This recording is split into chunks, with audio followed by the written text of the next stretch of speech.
오늘 우리에게 주신 하나님의 말씀은 시편 127편 1절에서 5절입니다.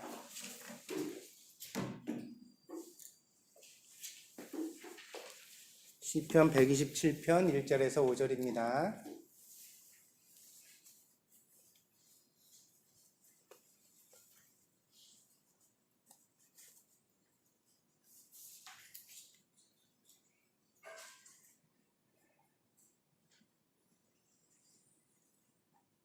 받들어 봉독하겠습니다. 솔로몬의 시 곧 성전에 올라가는 노래.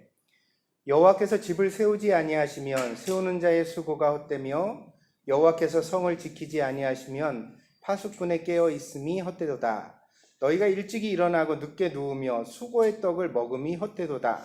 그러므로 여호와께서 그의 사랑하시는 자에게는 잠을 주시는도다. 보라, 자식들은 여호와의 기업이요 태의 열매는 그의 상급이로다.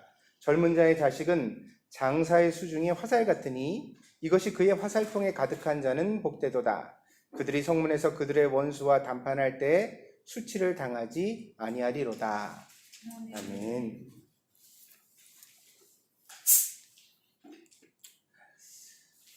숲속에서는 나무만 보이고 숲이 보이지를 않습니다. 인생의 시련 속에서도 마찬가지입니다. 왜 이렇게 헤매나 그랬더니 안경을 안 썼네. 그리고 왜 이렇게 안 보이나 그러고 아이고, 제가 노래를 틀렸더니 너무 좋아해요. 가끔 틀려야겠어요, 일부러라도 기쁨을 위해서. 그렇죠. 숲속에 있는 동안에 나무만 보이고 숲이 보이지를 않죠. 숲이 보이지 않는다는 것은 얼마나 걸어가야 끝이 나오는지를 모른다는 거예요. 그래서 항상 답답하죠. 나와서 보면 비로소 내가 저기를 지나왔구나 이해하게 되어집니다. 인생의 시련 속에서도 마찬가지입니다. 시련 속에 있을 때 의미를 찾는 것은 바보 같은 일입니다. 왜냐하면 시련 속에 있을 때는 그 의미가 잘 보이지 않기 때문입니다. 시련의 의미는 다 지나간 이후에야 비로소 우리에게 이해되어집니다. 때문에 시련을 지나가는 가장 좋은 방법은 견디고 지나가는 것입니다. 생각이나 태도가 너무 비관적이 되지 않도록 자기를 잘 돌봐야 되고요. 왜냐하면 어려운 일을 당하면 사람이 거칠어지거든요. 생각도 거칠어지고 남에 대해서도 불평하게 되어지고. 근데 이제 어려운 시기를 그렇게 보내다 보면 그것이 어느 순간인가 나의 인품이 되어지고 맙니다. 그래서 환경이 다 좋아지고 문제가 해결돼도요, 이 불평을 시작한 사람은 멈출 줄을 몰라요. 계속 뭐든지 불평을 합니다. 부정적으로 평가하고요. 그렇게 됐다는 건 이미 그 마음이 병든 거예요. 좋지 않죠. 어떻게 해야 합니까? 그 시련 속에서 자기를 잘 지켜내야 됩니다. 견딘다는 것은, 인내한다는 것은 단지 시간을 보낸다는 것이 아니라 그 안에서 자기를 잘 지켜내는 것입니다. 몸과 마음의 건강을 잘 챙겨야 합니다. 그렇게 해서 버티면 결국에는 끝나지 않는 시련이 없고, 그리고 모든 것이 지나간 이후에는 비로소 그 의미들이 나타날 것입니다. 외향적 문제이든 내적인 문제이든 문제를 품고 고통하며 현실을 견디어가는 모든 분들에게 하나님의 은혜가 있기를 바랍니다. 부디 포기하지 마시고 문제 속에서도 유익하게 하시는 하나님의 은혜를 만나시고, 그리고 무엇보다 중요한 사실은 뭐냐면 모든 사람의 인생에는 시련이 있는데 그 시련은 결국 우리를 강하게 해야 한다. 시련을 겪고 나서 우리는 강해져야 한다. 그래서 그 시련 속에서 우리가 어떻게 연단되어져서 더 강한 사람이 될 것인가 늘 기도해야 하겠습니다. 오늘 본문은 시편 127편입니다. 역시 제목이 붙어 있는데 솔로몬의 노래입니다. 이것은 이 노래를 솔로몬이 지었다는 뜻이죠. 그리고 이 노래의 쓰임새도 나와 있습니다. 성전에 올라가는 노래입니다. 시편 120편부터 134편까지가 이 성전에 올라가는 노래에 해당됩니다. 그래서 성전에 올라가는 노래가 시편에 쭉 있는데 시편 120편에서 134편까지가 그런 노래입니다. 여러분 아실지 모르겠습니다만 예루살렘은 고지대에 있는 성이거든요. 산꼭대기에 성이 있어요. 그래서 순례자들이 예루살렘 성에 가서 하나님 앞에 예배를 드리려면 이 오르막길을 한참을 올라가야 됐습니다. 근데 여러분, 오르막길을 오르는 것이 쉬워요, 어려워요? 어렵죠. 젊은 사람은 좀 등반하는 것을 운동 삼아 할 수도 있을지 모르지만 나이가 들수록 오르막길은 더 어렵습니다. 근데 예배를 드리려면 반드시 그 길을 가야 되잖아요. 그 길을 가는 동안에 많은 어려움이 있었겠지요. 그런 의미에서 성전에 올라가는 노래는 고통을 덜어주고 그 오르막길을 신앙으로 감내하게 하려는 의미로 지어졌습니다. 그래서 힘든 노동을 감당할 때도 우리가 콧노래를 부르면서 하면 좀 쉽게 해갈 수 있잖아요. 그러니까 노래는 그런 힘이 있거든요. 우리 마음을 이렇게 만져주는. 그러니까 힘들다고 해서 자꾸 입을 콕 다물고요. 인상을 퍽 쓰고 일을 하면 점점 더 지쳐요. 짜증스럽게 되어지고. 그럴 때 어떻게 해야 되죠? 자꾸 이 압력밥솥에 밸브가 망가져가지고 압력이 김이 안 빠지면 나중에 어떻게 돼요? 여러분 보셨어요? 저 어린 시절에 한번 본 적 있어요. 고장난 압력밥솥. 터졌어요. 뚜껑이요 뻥 하면서 날아가고요. 밥이 다 하늘로 치솟아가지고 이 부엌에 있는 천정을 다 밥알이 붙어가지고 있더라고요. 깜짝 놀라서 본 적이 있는데 우리 집에서 터졌다는 건 아니고 다른 집에서 터진 걸 봤어요. 근데 어떻게 해줘야 되나? 사람도 마찬가지거든요. 스트레스가 계속 축적되지만 언젠간 터져요. 그래서 우리한테도 안전 밸브가 필요합니다. 아멘? 김을 자꾸 빼줘야 돼요. 그 김을 빼주는 방식 중에 하나가 뭐냐면 노래하는 것입니다. 좋아하는 노래를 흥을 부르면 스트레스 속에서도 우리가 조금 더 덜 긴장하고 이겨나갈 수 있습니다. 그래서 이 성전에 올라가는 노래는요, 오르막길을 올라가는 동안 힘들고 지치는 마음을 위로하기 위하여 선택되어진 노래입니다. 그런데 특별히 성전에 올라가는 노래였기 때문에 이 성전에 올라가는 노래는 주로 지혜시를 골랐습니다. 무슨 얘기냐면요, 힘들 때 위로가 되는 노래이면서 또 한 가지 목적이 뭐냐면 지혜를 얻는 거예요. 우리 삶에서 우리가 쉽게 발견하지 못했던 바들을 다시 되뇌어서 깨닫게 하는 노래. 그래서 올라가면서 이렇지, 인생은 이런 거지, 신앙은 이런 거지, 우리가 이렇게 해야 복을 얻지, 이런 지혜를 얻을 수 있도록 노래들이 간추려졌다는 것입니다. 그래서 오늘 127편도 바로 그런 지혜의 시입니다. 사람이 힘이 들면 얼굴이 굳어지고 감정도 예민하게 됩니다. 심지어 사람에 따라서는 매우 신경질적이 되어지는 사람도 있습니다. 이런 모습은 감정도 육체의 영향을 받는다는 것을 보여줍니다. 그래서 좋은 삶의 질을 유지하기 위해서는 적절한 긴장 속에서 우리가 살아가야 되는데 너무 느슨해져도 안 되고 너무 빡빡해져도 안 되고 그 중간에 자기가 건강하게 살아갈 수 있는 범주를 잘 선택하고 관리해 가셔야 돼요. 그 몸도 그렇고 마음도 그렇습니다. 몸도 어때요? 좀 더 눕자, 좀 더 졸자, 좀 더 자자 그러면 어떻게 되어져요? 온몸에 기름이 가득하고 그리고 나서 힘이 빠져가지고 조금만 걸어도 숨이 차고 건강을 잃어버리게 되죠. 성인병이 찾아오고 마침내는 본인이 그렇게 게을렀던 것으로 인하여서 고통받게 됩니다. 그러니까 어떻게 해야 합니까? 좀 힘들더라도 적당하게 운동을 해줘야 되죠. 아멘? 네? 자기가 자기의 건강을 유지할 만큼 관리를 해 가셔야 합니다. 노동과 운동은 분명히 다릅니다. 믿습니까? 그러니까 회사에서 바빴다고 지쳤다고 집에 와서 운동을 안 하는 것은 좋지 않아요. 어떻게 해야 되죠? 그렇기 때문에라도 어떻게 해야 돼요? 조금은 움직여 주셔야 되고 내 자신을 위해서 시간을 투자하셔야 됩니다. 그래서 몸의 긴장과 그 느슨함을 잘 유지해 가야 되죠. 그런데 몸만 그런 것이 아니라 마음도 그렇습니다. 마음도 너무 이완되거나 너무 긴장되면 병이 옵니다. 어때야 돼요? 그래서 적당한 선의 범주를 정해놓고 우리가 우리의 마음을 잘 관리해 가셔야 합니다. 내 마음이 요즘은 너무 걱정만 하는 것 같아. 너무 긴장해 있는 것 같아. 내 마음이 너무 요즘 여유가 없는 것 같아. 그럼 위험 신호예요.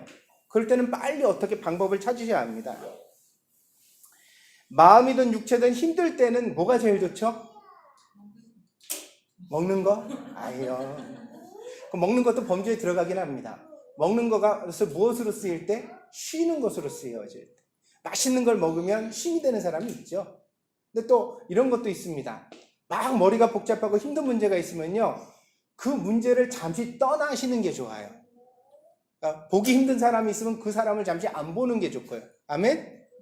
그 문제로부터 잠시 멀어져야 우리의 마음에 쉼이 됩니다. 그래서 마음에 번민이 있을 때 권장되어지는 방법은 여행입니다. 산이나 들이나 바다나 좀 풍경이 좋은 데 가가지고 내 마음에 범위되는 고민의 문제를 떠나서 잠시 좀 우리 마음이 좀 느슨해지도록 여유를 찾고 오면, 그러면 그 문제를 다시 대할 때 우리가 좀 다른 각도에서 볼 수도 있고 해석할 수도 있고 그런 힘을 얻을 수가 있습니다. 그래서 쉼을 찾아야 합니다. 이 쉼은 여러 가지 방면에서 찾을 수가 있죠. 그래서 마음의 문제는 그렇게 우리가 여행이라든가 친구와 수다를 떠는 것, 또 좋은 음식을 먹는 것, 이런 것으로 위로받을 수 있고요. 또 육체가 피곤할 때는 어떻게 해야 되죠? 오늘 본문에도 나오는 것 중에 하나인데, 육체가 힘들 때 제일 좋은 것은 잠입니다. 자는 거예요. 되도록이면 좀 푹 자시라, 주무시라. 그래서 자기 관리를 잘 하시는 분들을 보면요, 어떤 그런 습관들을 발견하게 되느냐 하면요, 막 복잡하고 힘들고 어려운 문제가 있으면 딱 덮어버리고 가서 한숨 푹 자는 거. 1시간이든 2시간이 자고 일어나서 다시 도전하는 거. 굉장히 좋은 습관입니다. 육체적으로는 그런 습관이 좋습니다. 그런데 이렇게 쉬는 것과 아울러서 우리의 마음과 또 육체에 도움이 되어지는 것이 있습니다. 그것이 무엇이냐면 음악입니다. 음악은 감정과 의지를 어루만지는 힘이 있습니다. 특별히 우리가 교회에서 드리는 찬양은 영혼을 움직이는 힘이 있습니다. 그래서 제가 여러분에게 권해드리기는, 교회 안에서 불렀던 찬양을요, 여러분 여기다 다 남기고 가셔도 사실은 나중에 재활용이 안 됩니다. 이거 다시 쓸 일이 별로 없거든요. 그러면 나중에 다 걷어가지고 결국 폐지로 가게 되어지는데, 여러분이 조금 관심이 있으시면 성경책에다 끼워 가세요. 그리고 여러분 주머니에 잠깐 넣어주세요. 그리고 여러분의 삶의 자리에서 흥얼흥얼 그걸 한번 펴서 다시 한번 불러보세요. 그 찬양이 여러분의 삶 가운데서 여러분의 영혼을 어루만지고 신앙을 어루만지고 하나님과 관계 속에서 자기를 위로할 수 있도록 사용해 보시라는 거예요. 찬양은 우리에게 꼭 위로가 되는 힘이 되는 능력이 있는 줄 믿습니다. 제가 앞에 그런 말씀 드렸죠. 사울왕이 악신이 들려 고통할 때 다윗이 찬양을 불렀더니 그 악신이 떠나갔다고 성경에 되어져 있다고요. 여러분이 찬양을 하면 하나님께서 반드시 은혜를 주신 줄 믿습니다.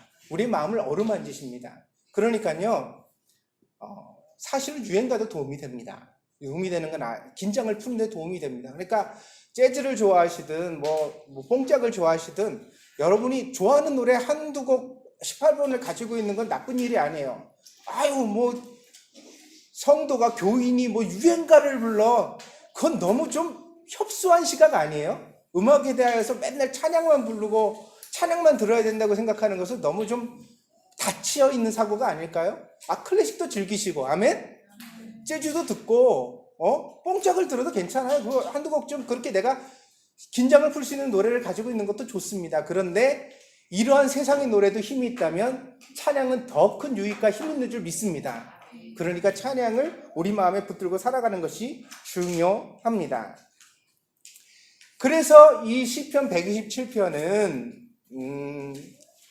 성전을 올라가는 동안 지치고 힘든, 그리고 성전을 찾아갈 땐 다 문제가 있잖아요. 예배를 드리러 갈 때 기도가 있기 때문에 가죠. 그런 기도의 제목으로 인하여 우리의 마음이 지쳐있을 때 그 지쳐있는 마음을 다시 하나님 앞에 일으켜주는 그런 힘을 나타냅니다. 근데 이 힘을 주는 찬양 가운데서 두 가지를 오늘 본문이 선택하고 있습니다. 본문에 나타나는 지혜가 두 가지인데, 첫째는 뭐냐면요, 1절 2절 가운데 보니까 하나님의 보호를 구하는 지혜입니다. 하나님이 함께 하시지 않으면 헛되다. 이것이 1절 2절의 주제이고요. 3절부터 5절의 내용은요, 가정을 복되게 하는 지혜입니다. 그래서 가정 속에서 자녀에게 우리가 기쁨을 누려야 한다. 자녀야말로 하나님이 주신 복이다. 이런 지혜가 선포되어져 있습니다. 먼저 1절 2절을 한번 보겠습니다. 헛되다는 말이 계속 반복되죠. 근데 여러분, 이 시편 127편의 1절 2절을 보면 생각나는 말씀이 있지 않습니까? 그게 무엇이 있죠? 헛되고 헛되니 헛되고 헛되도다. 이게 뭐예요? 솔로몬의 전도서에 나오는 주제잖아요. 이게 주제어예요, 전도서에. 그러니까 전도서의 모든 내용을 요약을 하면 헛되고 헛되니 헛되고 헛되다 라는 말로 요약되거든요. 근데 오늘 본문도 누구의 시예요? 솔로몬의 시예요. 근데 그 시 가운데서, 이 노래 가운데서 이 솔로몬이 뭐라고 이야기를 하냐면, 여호와께서 집을 세우지 아니하시면 세우는 자의 수고가 헛되다. 여호와께서 성을 지키지 아니하시면 지키는 자의 수고가 헛되다. 아침에 일찍 일어나며 저녁에 늦게 누우면서 하루 종일 수고하는 것이 하나님이 함께 하시지 않으면 헛되다. 그렇게 이야기를 합니다. 사실 하나님께서 함께 하시지 않으면 인생의 몇 가지 일만 헛된 것이 아니라 우리가 살아가는 모든 인생이 헛되게 됩니다. 우리가 무언가를 이루고 성취한다고 하지만, 혹은 우리가 무언가를 손에 잡았다고 하지만 사실 하나님 없이 살아가는 삶은 헛된 것에 불과합니다. 아침 안개와 같은 인생 가운데서 우리가 잠시 착각하는 것에 불과합니다. 여러분, 중국을 제일 처음 통일한 황제가 누구였죠? 진시황이죠. 진나라의 처음 황제, 시황제다 그래서 진시황이라고 우리가 부르는 사람입니다. 근데 이 인물은요, 또 한 가지 유명한 일을 남겼어요. 무엇인지 아십니까? 만리장성을 처음 샀어요. 달나라에 가서도 보인다고 그러죠. 지구에서 보이는 유일한 건축물이라고 하는 만리장성은. 물론 오늘 우리가 가서 구경하는 만리장성은 진시황이 쌓은 것은 아닙니다. 수많은 세월 동안 허물어지고 상해서 다시 재건축하고 보수하고 그랬기 때문에 옛날 것이 그냥 남아있는 것은 물론 아니지요. 하지만 이 거대한 건축물을 처음 고안해낸 사람이 진시황이었다는 거예요. 이렇게 긴 성을 누가 감히 쌓을 수 있겠는가? 그건 그런 권력과 힘이 있었기 때문에 가능한 생각이었거든요. 자기의 나라를, 권력을 지키기 위하여 그런 엄청난 일을 이루었습니다. 그런데 이 진시황이 세상을 다 통일한 다음에, 중국을 통일한 다음에 했던 일이 무엇이 있습니까? 불로초를 구하는 것이었죠. 온 세상의 사람을 보내어서 불로초를 구해다 먹고 신선이 되려고 했습니다. 그런데 구했습니까? 못 구했습니까? 못 구했죠. 그래서 죽음이 임박해 오니까 마침내 진시황은 자기의 무덤을 준비하게 되었습니다. 이 진시황릉이라고 하는 진시황의 무덤은요, 70만 명의 사람이 동원된 것으로 전해집니다. 그래가지고 얼마나 거대하게 만들었냐면요, 진시황릉이 처음 발견된 것이 1974년입니다.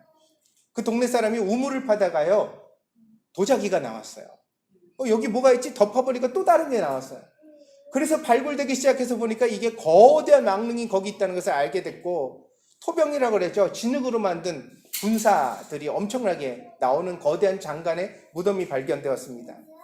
그러면 1974년에 처음 발굴이 시작된 발견된 진시황릉은 다 발굴이 끝났을까요? 안 끝났을까요? 안 끝났어요. 지금 50년이 가깝도록 발굴하고 있는데 아직도 다 발굴하지 못했습니다. 그만큼 거대한 규모로 자기의 무덤을 만들었습니다. 이 거대한 무덤을 보면서 우리는 죽음 앞에 안타까웠던 진시황의 심정을 헤아려 볼 수가 있습니다. 살아있는 신의 자리에 올랐던 이 사람이 그 권력과 자기가 누리는, 자기가 성취한 것을 얼마나 놓고 싶지 않았겠습니까? 죽지 않으려고 애썼고, 그런데도 불구하고 죽을 수밖에 없다는 사실을 알게 되었을 때 그는 죽음의 세계로 자기가 손에 쥐고 있는 걸 가져가려고, 그래서 그렇게 거대한 무덤을 만들게 되었던 거죠. 하지만 우리는 압니다. 죽으면 이 모든 것이 소용이 없죠. 명절 때마다 저희 가족들이 다 모여가지고 예배를 드리는데요. 예배를 드릴 때마다 제가 늘 자주 반복해서 했던 설교의 내용이 한 가지가 있습니다. 그것이 뭐냐면요, 부모님 돌아가신 다음에 1,000만 원짜리 대리석으로 비석 세우지 말고 돌아가시기 전에 짜장면이라도 한 그릇 같이 나눠라. 돌아가신 다음에 무덤에다가 돈 쓰는 거, 그거 의미 없는 일, 살아있는 사람을 위한 위로에 불과하다. 살아계실 때 잘해라. 믿습니까? 죽음이란 우리를 세상에서 이렇게 단절시키는 힘이 있는 거예요. 그러니까 이 다음에 내가 성공해서 잘 돼서 효도해야지, 그런 생각하는 사람 다 불효자예요. 그런 생각을 가지고 있으면 우린 불효자로 끝날 수밖에 없어요. 어떻게 해야 돼요? 지금 있는 현실 속에서 내가 가진 것 안에서 최대한 잘해야지. 믿습니까? 조금 있으면 조금 있는 대로, 많이 있으면 많이 있는 대로, 지금 내 형편에 맞도록 그래도 부모님을 잘 공양하고 섬겨야겠다. 그런 생각을 가질 때 우리가 유익한 지혜를 얻을 수가 있습니다. 죽음의 세계를 넘어가려고 하는 생각, 그러니까 죽어서 고스란히 우리가 뭔가를 가지려고 하는 생각은 잘못된 것입니다. 성경은 이 점에 대하여 정확하게 핵심을 짚습니다. 예수님께서 누가복음 12장 16절에서 21절 가운데 말씀을 하시는데, 어느 부자가 큰 창고를 짓고 많은 재물을 모아둔 다음에 잠자리에 들면서 그렇게 말했답니다. 내 영혼아, 안심해라. 내가 평생 쓰고도 남을 것을 이미 모아두었으니 이제는 안심하고 편안하게 살아라. 그렇게 노래를 불렀답니다. 근데 그날 밤에 이 부자에게 하나님이 나타나셔서 하시는 말씀이 뭐라 그러시냐면, 어리석은 자야, 오늘 밤에 내 영혼을 도로 찾으리니, 다시 말하면 죽으리니, 그러면 그 모은 것이 누구 것이 되겠느냐?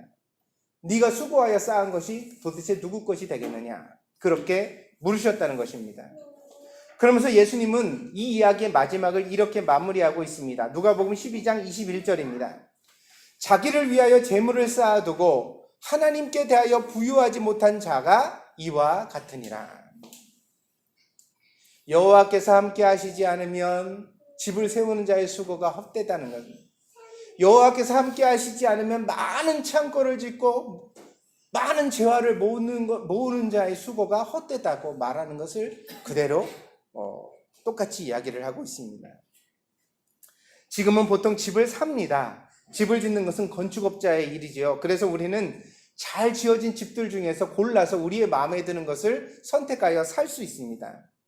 아주 가끔 자기 설계로 자기만의 집을 짓는 분들도 있습니다. 그런데 이런 분들은 보통 성공한 분들이죠. 그래서 돈이 많으니까 자기 뜻대로 한번 집도 지어볼 수 있는 꿈을 품게 되어지죠.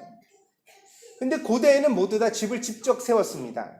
가족이 모여 살았기 때문에 식구가 늘어나면 자연히 힘을 합하여 집을 지어야 됐습니다. 처음에는 조그만 오두막에서 시작했다가 아이가 태어나고 손자가 생겨나고 가족이 많아지면 그 다음에 어떻게 해요? 옆에 한 채를 더 지어야 되는 거죠. 그래서 옛날 대가족이 살아가는 집은 큰 장원처럼 큰 집일 수밖에 없었던 거죠. 이 모든 집들을 사람들이 함께 지어 갔습니다.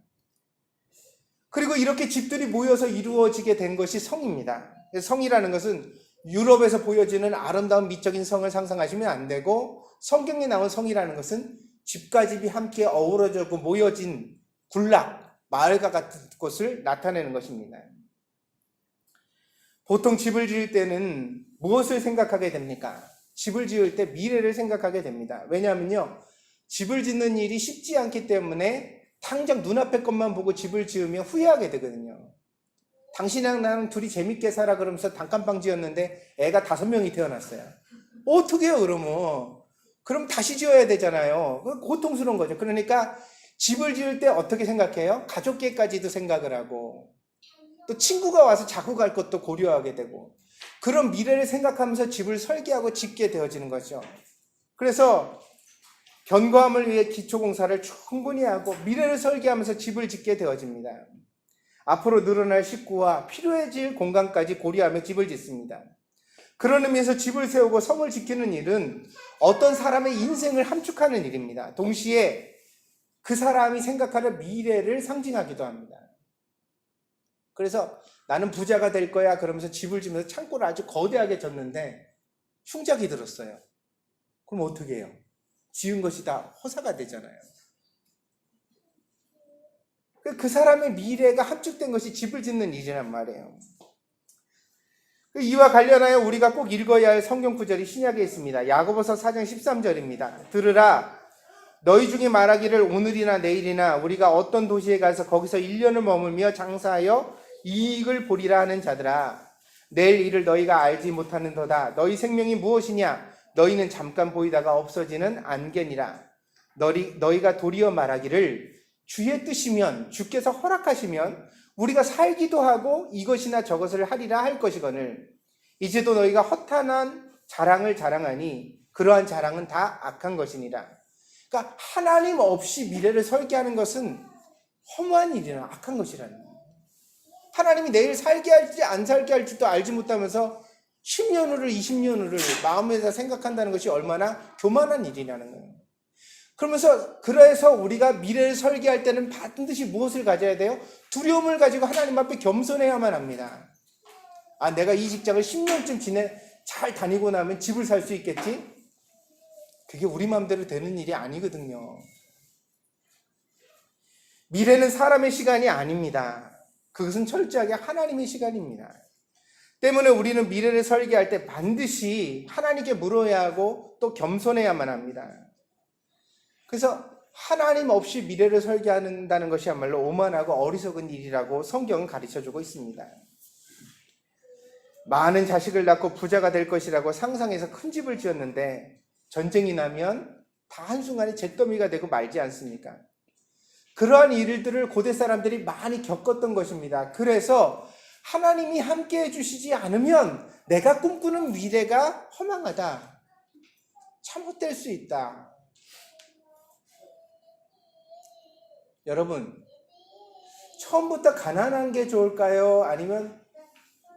처음부터 가난한 게 더 힘들까요? 아니면 부자가 됐다 망하는 게 더 힘들까요? 왜 그렇죠? 사람의 눈높이와 생각을 한없이 올려놓고 교만하게 만들어 놓거든요. 돈이 있으면요, 내 마음대로 차도 사고 집도 사고 옷도 사고 막 내 마음대로 살아요. 그러면 자기가 기고만장하죠. 자기가 다 할 수 있을 것 같아요. 그러다 망해서 돈이 다 떠나고 나면 그때 어떻게 돼요? 자기가 아무것도 아니라는 사실을 한순간에 보게 되거든요. 그렇게 앞에서 빌던 사람들이 막 자기를 무시하고 조롱하고 멸시하고, 그죠? 내 마음대로 되는 일이 하나도 없는 세상을 갖다 만나지게 되거든요. 처음부터 가난한 사람은 잘 살아갈 수도 있어요. 그런데 잘 살다가 망하면 사람이 어때요? 너무 낭망해서 견디지를 못하고 자살을 선택하는 경우가 생겨나게 되는 것입니다. 무슨 얘기냐면요, 지난주에도 세옹지마라는 고사를 여러분에게 말씀드리면서 좋은 일이 나쁜 일이 되고 나쁜 일이 좋은 일이 되는 게 인생이다, 그렇게 설명을 드렸습니다. 아멘? 내가 지금 부자인 게 꼭 좋은 일이 아닐 수도 있는 거예요. 끝까지 지켜내지 못한다면. 응? 내가 이런 부유함을 잘 간직하고 건실하게 계속 살아갈 수 없다면 지금 부자인 게 나중엔 그럼 얼마나 견디기 힘든 일이 될 수도 있는데요. 또 지금 가난하기 때문에, 힘들기 때문에 내가 검소함을 몸에 익히고 마음을 겸손하게 낮추고 하나님 앞에 인격을 배운다면 나중에 잘 되는 때가 우리에게 복스러워질 수도 있는 줄 믿습니다. 그래서 인생을 살아가는 가장 근본적인 지혜는 겸손인 거예요. 자고하지 마세요. 응? 내 힘으로 할 수 있다고 생각하지 마시라고요.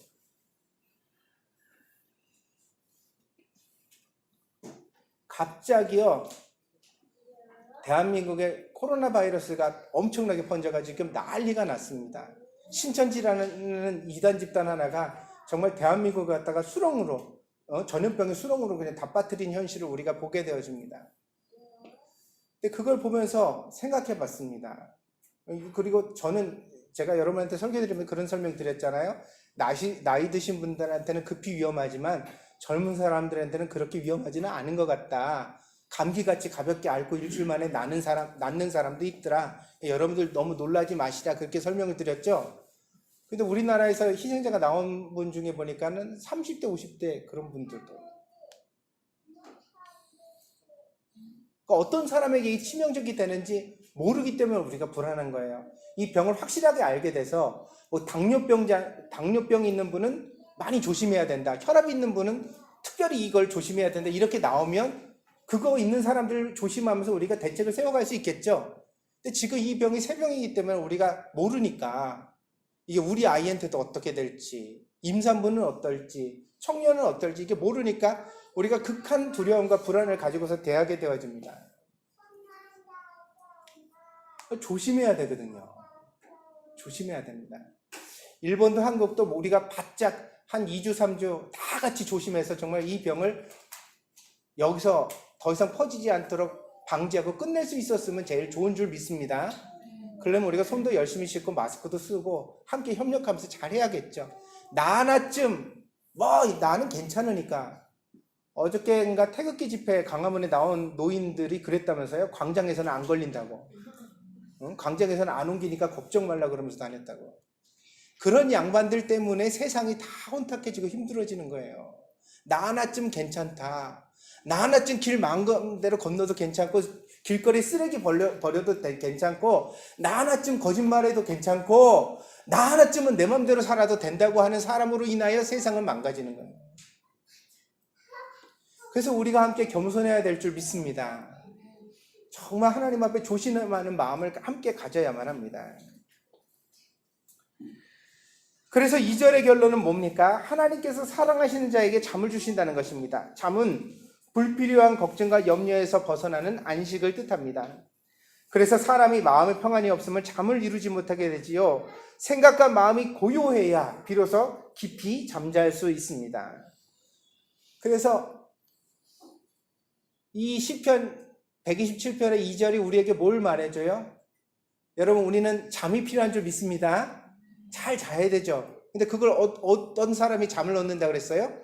하나님께서 사랑하시는 자에게 잠을 주신도다. 그러니까 하나님, 내가 세상의 염려 다 내려놓고 내 마음 담대하게 먹어 푹 쉬고 잠잘 수 있도록 하나님 나를 지켜주세요. 기도하셔야 될 줄 믿습니다. 믿습니까? 저는 잠이 오지 않을 때마다 잘 있지는 않은데 저희 아내가 늘 부러워합니다.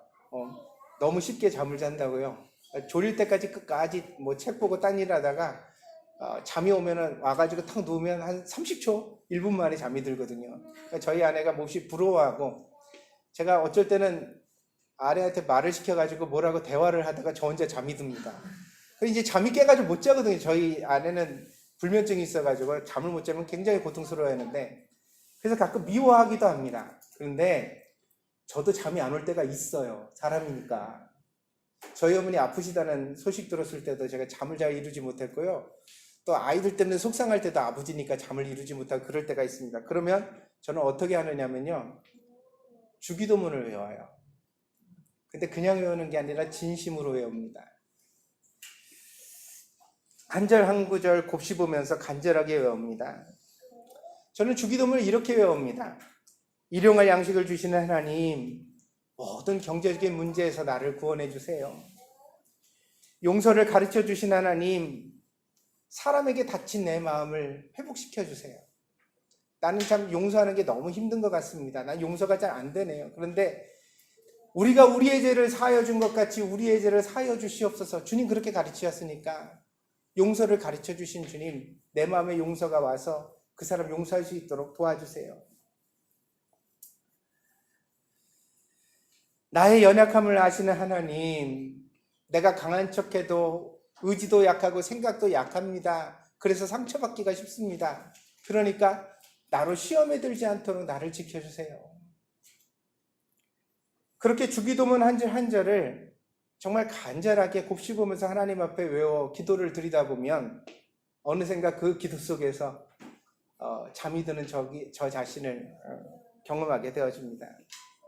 여러분에게도 이것을 권해드립니다. 여러분 잠이 안 오시면요, 주기도문 한번 외워보세요. 그냥 외우지 마시고 그 기도 하나하나를 여러분의 기도로 바꿔서 하나님 앞에 한번 드려보세요. 그렇게 하나님 앞에 간절히 드리다 보면 하나님께서 사랑하시는 자에게 잠을 주실 줄 믿습니다. 하나님과 함께하는 은혜를 구하고 그 다음에 시편 127편이 우리에게 인도하는 지혜는 가정의 행복을 누리라는 것입니다. 가정이란 남자와 여자가 만나서 이루는 것이죠. 그런데 이렇게 둘만 있으면 좀 섭섭합니다. 가정에는요, 아기 울음소리가 있어야 되고 아이들 발걸음 소리가 있어야 됩니다. 그래서 아이들이요, 아파트 생활을 하다 보니까 뒤꿈치 들고 걸어, 너무 뛰지 마 그러는데요, 여러분 너무 약호 죽이고 아이들 주눅 들게 하지 마세요. 저도 우리 아이들한테 그렇게 키웠습니다만 이제 봐 생각해보니까 꼭 그럴 필요는 없을 것 같아요. 아이들은 뛰게 되어져 있고 그 뛰는 소리가 있는 것, 소란한 말이 있는 것이 어쩌면 우리의 가정 속에 활기를 주는 요인이 아닐까 생각해 봅니다. 근데 이 자식에 대하여서 오늘 성경 3절은 뭐라고 표현을 하냐면요, 자식은 여호와의 주신 기업이 돼요. 태의 열매도 또 자식이죠. 자식은 여호와의 주신 기업이고 태의 열매는 그의 상급이래요. 기업이 뭡니까? 우리가 흔히 알고 있는 회사를 말하는 게 아닙니다. 여기서 기업이라는 것은요, 상속을 뜻합니다. 그러니까 부모로부터 물려지는 유산이에요. 그럼 여러분, 부모로부터 많은 유산을 물려받을 때 기뻐요, 안 기뻐요? 기뻐요, 안 기뻐요? 기쁘죠. 우리 부모님도 나한테 좀 집도 몇 채 물려주시고 이럴 수 있으면 얼마나 좋을까? 여러분 다 그런 생각 하시죠? 그거 정말 기쁜 일이잖아요. 그거 받으면 행복할 것 같죠, 우리가. 근데 하나님이 뭐라고 그러시는 거예요? 부모한테 유산 받는 것처럼 너희가 너희 자식을 보고 기뻐하라 그러시는 거예요. 상급이라는 말이 뭐예요? 선물이란 뜻이에요. 상이란 뜻이에요. 야, 너희에게 있는 이 자식이 하나님이 너희에게 주신 상급이야, 선물이야. 그러니까 그걸 보고 기뻐하라 그렇게 말하십니다. 자식은 하나님께서 우리에게 주신 기쁨이라는 뜻입니다. 제가 이렇게 설교할 때 아무도 아멘을 안 하시네요. 그렇죠. 힘들고 고되기만 하다고요. 애 키우면 아침에 일찍 일어나 도시락 싸야 되고 똥기저귀 갈아야 되고 그렇게 키워놨더니 말 안 듣고 그죠? 자기 소리 빽빽하고 힘들게 고집부리고 힘들다고요. 그렇지만 잠시 이 시간에 생각해 보시기 바랍니다. 그 자식조차 없다면 여러분의 젊은 날이 얼마나 허무해지는지 아십니까? 여러분, 회사에서 여러분 지위가 10년 동안 얼마나 높아졌는지 모르지만 여러분이 그렇게 높아졌기 때문에 여러분 안에 자부심이 늘었습니까? 행복이 늘었습니까? 성취가 늘었습니까? 사회에서 월급은 오르는지 몰라요. 대우가 좀 달라질 수도 있죠. 그러나 그것으로 인하여 여러분의 인생이 충족되었습니까? 가치 있다고 생각합니까? 내가 이걸 하다가 죽어도 좋다고 만족하십니까? 인생에서 그렇게 우리를 채워주는 가치가 별로 없거든요. 맛있는 음식 뷔페에 가서 먹을 때는요, 잠시 기쁘고 즐겁죠. 그런데 맛집 몇 군데만 쫓아다녀 보세요. 가족끼리 해외여행 가면 그 나라에 있는 맛있는 집이라는 것은 몇 군데를 하루 종일 돌아다니면서 먹잖아요. 해보니까 그게 좋아요, 그렇게? 걸어다니는 분이면 지치지 않아요? 집에 가서 빨리 김치찌개 먹으면 좋겠다 그런 생각 안 드십니까?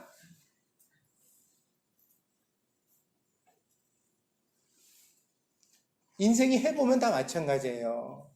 연예인 되면 좋을 것 같죠? 연예인이 외로워요. 정치인 되면 좋을 것 같죠? 정치인 되면 칭찬 듣는 것, 권세 누리는 것과 욕먹는 게 더 많아요. 기업인이 돼서 큰 회사 이루면 좋을 것 같죠? 맨날 주식 동향 살피면서 재산 늘었네 줄었네 그러면서 혈압 오르는 게 그 기업 재벌가예요. 세상에 좋을 만한 게 하나도 없어요. 그나마 우리 인생에서 만족을 주는 것은 우리 자녀가 볼품있게 아름답게 커가는 것인 줄 믿습니다. 내 자식이 엄마 아빠 부르는 것보다 좋은 일이 없어요. 그것도 또 컸다고 엄마 아빠 안 부르고 몰라요, 싫어요, 혼자 있을래요 이러면 골치 아파지지만 그래도 우리가 그 자식과 좋은 관계를 잘 살아서 청년이 돼서도 시집을 가서도 장가를 가서도 엄마가 해주는 김치찌개 먹고 싶어서 왔어. 그러면 우리가 얼마나 기쁘겠냐는 거예요. 아빠 얼굴 보고 싶어서 왔지. 아빠 우리 오늘 삼겹살 거먹을까? 아빠랑 삼겹살 거먹을 때 나는 제일 그게 맛있더라. 아빠 상치 제가 씻을까요? 아빠 고기 좀 사와요. 자식이 일해줄 때 사실은 우리의 인생에 가장 큰 기쁨이 되는 줄 믿습니다. 그러니까 하나님이 뭐라 그러시냐면요, 인생에 다 헛된데, 집 짓는 것도 성 지키는 것도 다 헛된데 자식을 통해서 기쁨을 누릴 수 있다고 말하는 거예요. 가정 속에서 그런 기쁨을 귀히 여기면서 살려고 말씀하신 거예요.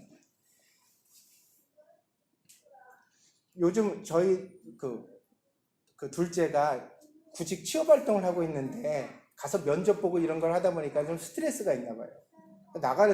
어저께는 나가는데 좀 짜증을 확 내더라고요. 막 뭐가 어떻고 그러고 괜히 인상을 쓰고 막 앉아서 뭐가 안 되고 이러는 거예요. 그래서 제가 불들어 잡아놓고 나서 그렇게 얘기해요. 너 그거 나쁜 버릇이야. 너 엄마 아빠에서 잠깐 그럴 수는 있는데 그렇게 하면 안 돼. 밖에서 받은 스트레스를 집안에 가지고 오지 말아라. 아멘? 가족은 스트레스를 푸는 대상이 아니야. 밖에 있는 스트레스를 가지고서 가족을 괴롭히는 것보다 더 바보 같은 일은 없어. 너가 엄마 아빠한테 그러다 보면 너 장가 가서 네 부인한테도 그렇게 하게 된다. 그거 안 좋아. 그렇게 하지 말아라. 애들 서로 눈짓하고 그래요. 이 양반들이 진짜. 바꿔 말해봐. 부인들은 안 그래? 애들한테 받는 스트레스 남편한테 안 풀어요?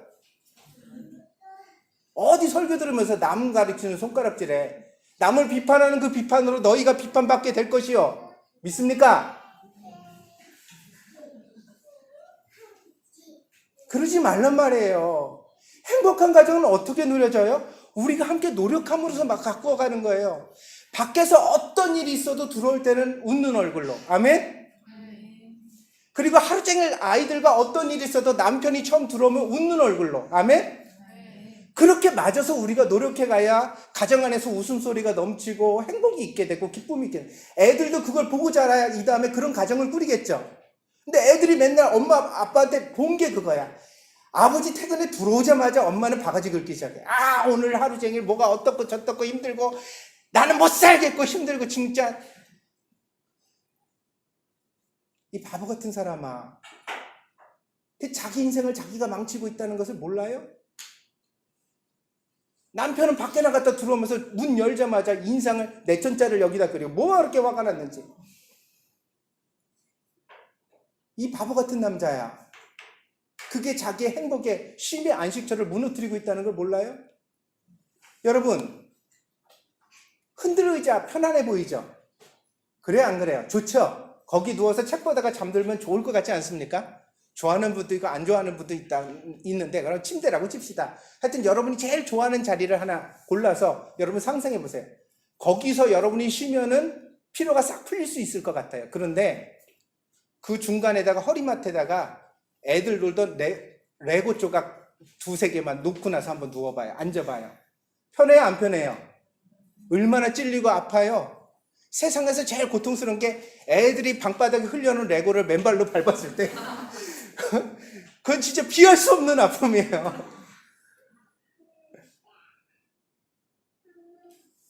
가정은 우리가 안식과 쉼을 통해 회복돼야 될 장소거든요. 그런데 거기에 내천자를 그리는 스트레스와 고통과 문제를 우리가 레고처럼 끌고 들어오는 거예요.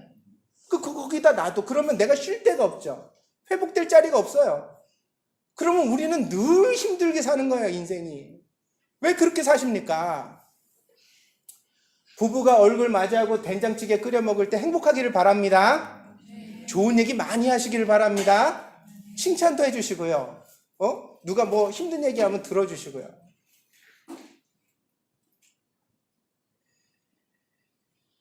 자식이야말로 우리에게 기쁨이 되어집니다. 그 자식들에게 좋은 본을 보여야 합니다. 4절에 보니까요, 자식은 장군의 손 안에 있는 화살과 같다고 했습니다.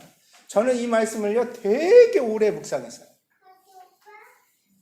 제가 이 시편 127편 4절에 있는 말씀을요, 자식이 장사의 수중에 있는 화살과 같다고 그랬는데 이게 뭔 뜻일까? 여러 가지 주석도 보고 참고서도 봤는데 저의 마음에 성이 차지 않았어요. 오래 묵상을 하고 제가 발견한 게 있어요. 이게 뭔지 아세요, 여러분? 여러분, 어떤 장군이 손에 화살을 하나 들고 있어요. 그럼 이 화살이 중요할까요, 안 중요할까요? 화살 한 개예요. 이게 중요할까요, 안 중요할까요? 중요해요, 안 중요해요? 중요해요? 안 중요해요? 중요할 것 같죠? 안 중요할 것도 같고. 뭐예요? 재밌다. 안 말해줘야겠다. 이 화살이요, 장사가 겨냥을 잘못해서 잘못 쓰면 땅에 떨어져 버려지는 화살이에요. 그래요, 안 그래요? 그러면 그건 의미가 없는 거예요. 그죠? 버려질 화살이에요. 근데 이게 겨냥을 잘해서 자기의 그 무술이 가미되고 힘이 가미돼가지고 그게 정확하게 쌓아지고 의도 있게 쌓아지면 어떠냐면요, 적장을 쓰러뜨려서 전쟁을 끝내는 화살이 될 수 있어요. 나라를 구하는 화살이 될 수 있다고요. 그래요, 안 그래요? 자식은 장사의 수중에 화살과 같대요. 그 미래를 우리가 예측할 수 없다는 거예요. 이 자식은 내가 예단할 수 없어요. 이 자식은 그저 한 사람에 불과할 수도 있지만 이 자식은 내가 낳은 내 자식이지만 이 자식은 나라와 민족을 구하는 인물이 될 수도 있고, 아멘? 대통령이 될 수도 있고, 세계 역사에 이바지하는 인물이 될 수도 있고, 우리가 모르는 어떤 하나님의 역사를 크게 이루는 인물이 될 수 있다는 거야. 출애굽기를 보세요. 히브리인들이 이집트에서 노역하며 고통받고 있을 때 하나님의 대답이 뭐예요? 어떤 히브리인 가정에 모세를 태어나게 하신 거예요. 한 아이가 태어나는 일이 하나님의 대답이에요. 이게 장사의 수중에 화살과 같다는 말의 의미예요. 너희들의 자식은 무한한 미래가 있다. 그 자식이 어떻게 쓰여질지 너희는 모른다. 그래서 우리는 그 화살을 어떻게 해야 돼요? 아끼고 간직하고 돌보고 갖고 와야 돼요. 여러분, 이 화살 하나가 아무것도 아니다 그러면서 녹슬도록 놔두고 손질하지 않고 그냥 방치해서 이게 꺾어지게 하고 휘게 만들면 화살을 쏠 때 의미가 없겠죠. 그런데 장사는 늘 쉴 때마다 전쟁에 나가기 전에 뭐예요? 가다듬죠. 기름칠을 하고. 이 화살 한 방이 정말 백발백중으로 의미 있게 쓰여지도록 기대하면서 기량을 갈고 닦아요. 그랬을 때 그 화살이 의미 있게 되어지는 거예요. 그래서 오늘 이 말씀이 우리에게 무엇을 보여주냐면요, 자식은 우리의 기쁨인데 그냥 기쁨이 아니라 우리가 투자해야 될 기쁨이라는 거예요. 돌보아야 될 기쁨이라는 거예요. 우리가 책임을 져야 될 기쁨이라는 거예요. 그 자식에 대하여 무한한 미래를 꿈꾸면서 우리가 기대하고 기도해야 될 기쁨이라는 거예요.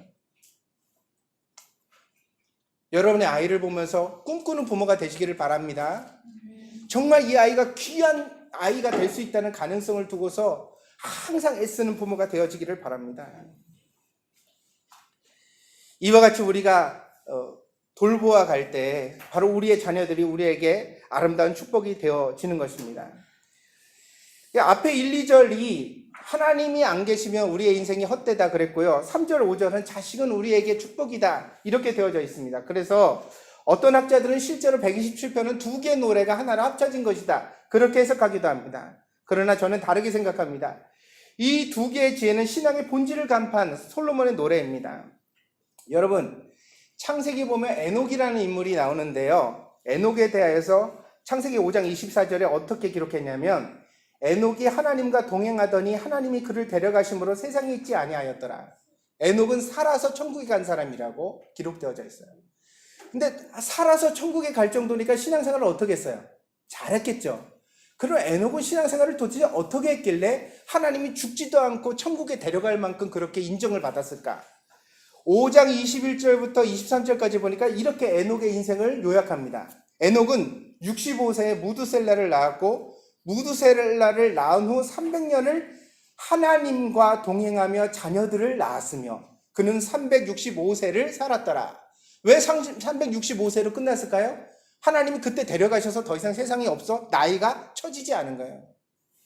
근데 여기서 주목할 게 뭔지 아세요? 그는 하나님과 동행하며 자녀를 낳았으며예요. 신앙생활과 자녀를 낳는 가정의 삶이 분리되어지지 않았어요. 그러니까 자식을 낳았다는 것은 그냥 낳고 방치했다는 뜻이에요?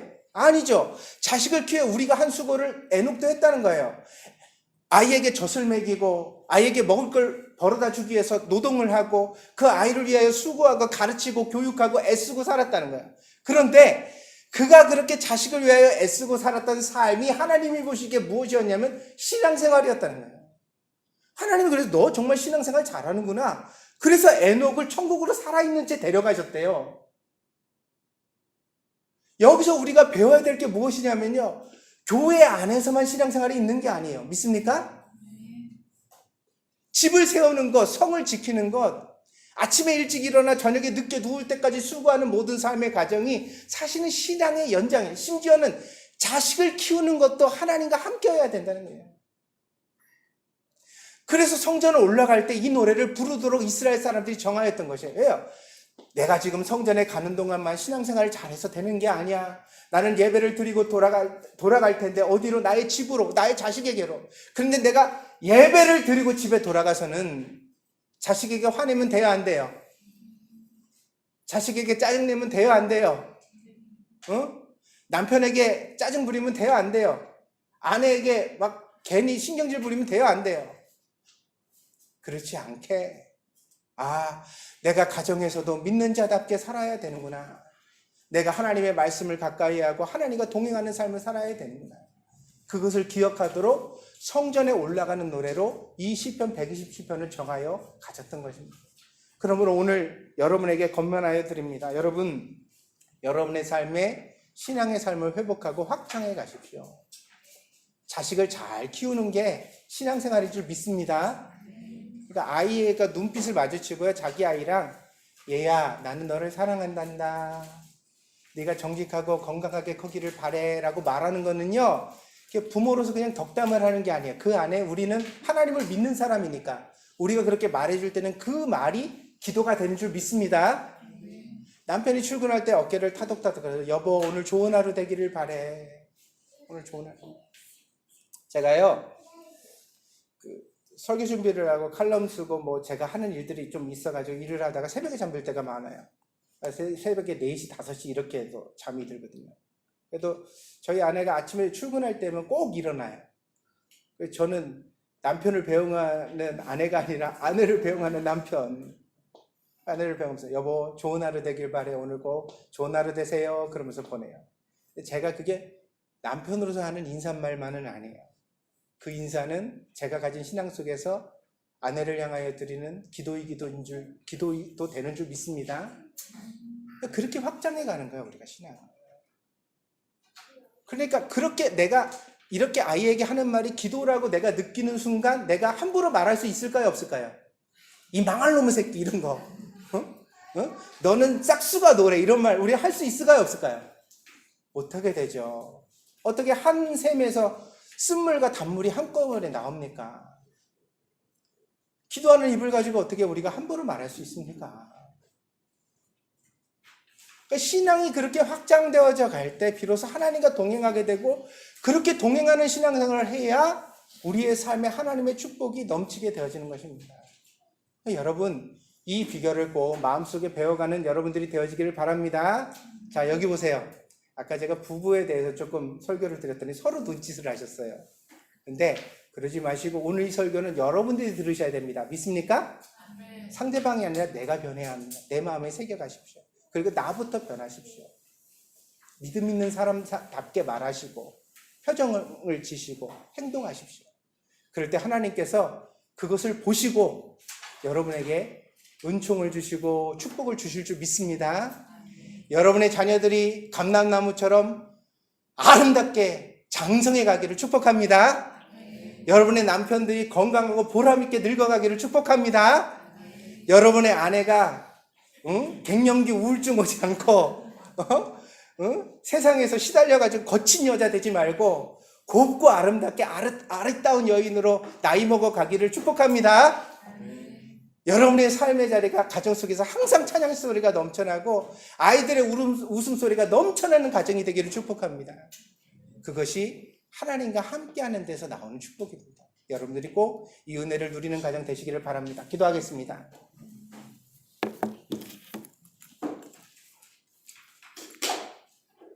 여호와께서 집을 세우지 아니하시면 세우는 자의 수고가 헛되고 여호와께서 성을 지키지 아니하시면 파수꾼의 경성함이 허사로다. 아침에 일찍 일어나며 저녁에 늦게 누우며 하루 종일 수고하는 것이 헛되도다. 그래서 하나님은 사랑하시는 자에게 단잠을 주시는도다. 오늘 이 시편의 말씀을 우리가 마음에 명심하게 하여 주옵소서. 하나님 없이 살면 우리의 인생은 헛된 것이 되어버리고 맙니다. 그러므로 늘 하나님과 동행하는 성도들 되게 하여 주시옵소서. 자녀를 키울 때도 동행하게 하시고 직장 생활을 할 때도 동행하게 하시고 우리가 살아가는 삶의 모든 순간에서 내 입술 가운데 하나님의 천사를 파수꾼으로 세워주시고 마음속에 믿음을 가지게 하여 주셔서 믿음 있는 자답게 생각하고 믿음 있는 자답게 말하게 하여 주시옵소서. 그리하여 모든 삶의 순간 가운데 하나님과 동행하는 성도가 되게 하여 주시옵소서. 하나님 함께 하시기를 간절히 원하오며 모든 말씀 예수님의 이름으로 기도하였습니다. 아멘.